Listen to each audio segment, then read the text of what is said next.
नमस्कार, आप देख रहे हैं यूपी न्यूज 24/7 और मैं हूं आपके साथ ज्योतिका। आइए रुक करते हैं कुछ बड़ी खबरों की ओर। प्रधानमंत्री नरेंद्र मोदी गुरुवार को मुंबई में विश्व दृश्य श्रव्य एवं मनोरंजन शिखर सम्मेलन यानी वेव्स का उद्घाटन किया। उन्होंने समिट में जुटे 1000 से अधिक क्रिएटर्स का उत्साह बढ़ाया। वेव्स 2025 4 दिवसीय कार्यक्रम मीडिया और मनोरंजन जगत को साथ ला रहा है। वेव्स 2025 की टैगलाइन है कनेक्टिंग क्रिएटर्स कनेक्टिंग कंट्रीज। इसमें 90 से अधिक देशों की भागीदारी है, जिसमें 10,000 से अधिक प्रतिनिधि, 1000 क्रिएटर्स, 300 अधिक कंपनियां और 350 से अधिक स्टार्टअप शामिल हो रहे हैं। भारत में रह रहे पाकिस्तानी नागरिकों को भारत सरकार ने बड़ी राहत दी है। केंद्र सरकार ने ऐसे लोगों को अगले आदेश तक वाघा अटारी सीमा के रास्ते लौटने की अनुमति दे दी है। गृह मंत्रालय के इस आदेश में पिछले निर्देश को संशोधित किया गया है। उसमें 30 अप्रैल तक समय सीमा तय की गई थी। नवीनतम आदेश में कहा गया आदेश की समीक्षा की गई और आंशिक संशोधन के साथ अब यह आदेश दिया जाता है कि पाकिस्तानी नागरिकों को उचित मंजूरी के साथ अगले आदेश तक अटारी स्थित एकीकृत जांच चौकी से भारत से पाकिस्तान जाने की अनुमति दी जा सकती है। जूनियर राजस्व सहायक ने आरोप लगाया कि विधायक ने एक विशेष फाइल के बारे में पूछताछ की और फिर मुझे थप्पड़ मारा और जाति को लेकर गाली दी। विधायक के समर्थकों ने भी मारपीट की। विधायक ने आरोपों को खारिज किया है। ओडिशा में बीजेपी विधायक विश्व रंजन मलिक पर सरकारी अधिकारी से मारपीट करने का आरोप लगा है। आरोप है कि विधायक ने अधिकारी को थप्पड़ जड़ा और अभद्रता की। सरकारी अधिकारी ने पुलिस से शिकायत की है। हालांकि विधायक ने आरोपों को खारिज किया है। पुलिस ने जांच शुरू कर दी है। दिल्ली में जाति जनगणना कराने के केंद्र के फैसले पर भाजपा के राष्ट्रीय महासचिव तरुण चुग ने कहा, जिस काम को कांग्रेस दशकों तक टालती रही, मोदी सरकार ने वो कर दिखाया। यह निर्णायक और गतिशील नेतृत्व है। जाति की राजनीति नहीं बल्कि हर जाति का कल्याण। पीएम मोदी देश के हर समुदाय के कल्याण के लिए काम कर रहे हैं। कांग्रेस के लिए जाति जनगणना वोट बैंक का हिस्सा थी, लेकिन हमारे लिए सामाजिक न्याय की नींव है। राहुल गांधी का फार्मूला है कि काम कोई भी करो, पोस्टरों में उनका चेहरा चाहिए। जाति जनगणना की फाइलें किसने रोकी थी? आप उस समय चुप थे। जिसे कांग्रेस ने दशकों तक टाला, उसे मोदी सरकार ने कर दिखाया। यही होता है डिसाइसिव डायनेमिक नेतृत्व, दूरदृष्टा नेतृत्व।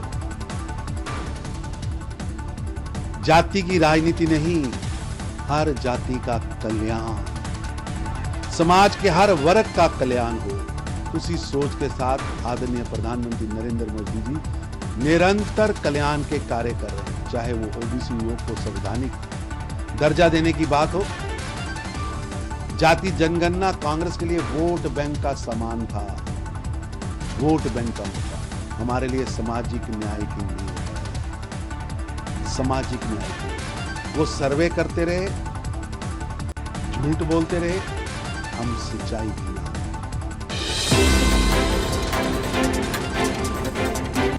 महाराष्ट्र के राज्यपाल सीपी राधाकृष्णन ने 65वें महाराष्ट्र दिवस के मौके पर प्रगतिशील महाराष्ट्र बनाने की बात पर जोर दिया। उन्होंने कहा कि राज्य सरकार एक समावेशी, प्रगतिशील और विकसित महाराष्ट्र बनाने के लिए सभी वर्गों की भागीदारी सुनिश्चित कर रही है। बता दें कि राज्यपाल राधाकृष्णन मुंबई में महाराष्ट्र दिवस पर आयोजित एक समारोह में संबोधित कर रहे थे। उन्होंने राष्ट्रीय ध्वज फहराकर इस समारोह की शुरुआत की और परेड की सलामी ली। इस अवसर पर प्रधानमंत्री देवेंद्र फडणवीस और विधानसभा अध्यक्ष राहुल नार्वेकर की भी मौजूद थे।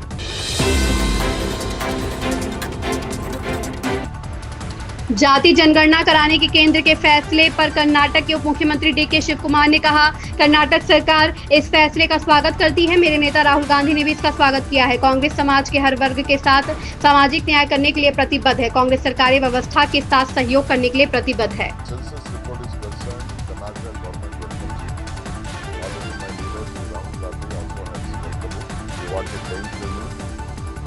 Congress party is committed to give social justice to every section of the society, whoever may be, whatever may be, whichever caste they may be.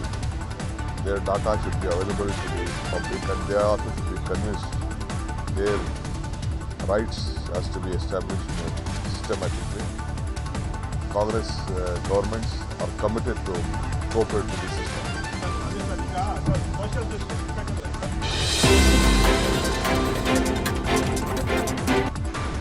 Congress कार्य समिति की शुक्रवार को बैठक होने जा रही है। मीडिया रिपोर्ट्स के अनुसार इस बैठक में सरकार द्वारा जातीय जनगणना कराने के फैसले पर चर्चा होगी। बुधवार को ही केंद्र सरकार ने जातीय जनगणना कराने का ऐलान किया है। जातीय जनगणना जनसंख्या जनगणना के साथ ही होगी। देश की आजादी के बाद पहली बार देश में जातीय जनगणना होगी। डियर पार्क दिल्ली से हिरणों के स्थानांतरण को लेकर गैर सरकारी संगठन न्यू दिल्ली नेचर सोसाइटी ने याचिका दायर की थी। इसे लेकर सुप्रीम कोर्ट ने हिरणों को दूसरे राज्यों में भेजने पर रोक लगा दी। दिल्ली के हौजखास स्थित डियर पार्क से हिरणों को अब दूसरे राज्यों के जंगलों में नहीं भेजा जाएगा। सुप्रीम कोर्ट ने हिरणों के स्थानांतरण पर रोक लगाई है। साथ ही दिल्ली विकास प्राधिकरण और अन्य प्राधिकारियों को आदेश दिया है। केंद्र की नरेंद्र मोदी सरकार ने जातिगत जनगणना को लेकर बड़ा फैसला लिया है। सरकार ने जातिगत जनगणना कराने का ऐलान कर दिया है। जनगणना मूल जनगणना के साथ ही कराई जाएगी। कैबिनेट की बैठक के बाद मंत्रिमंडल के फैसलों पर केंद्रीय मंत्री अश्विनी वैष्णव ने कहा, राजनीतिक मामलों की कैबिनेट समिति ने आज फैसला किया है कि जाति गणना को आगामी जनगणना में शामिल किया जाना चाहिए।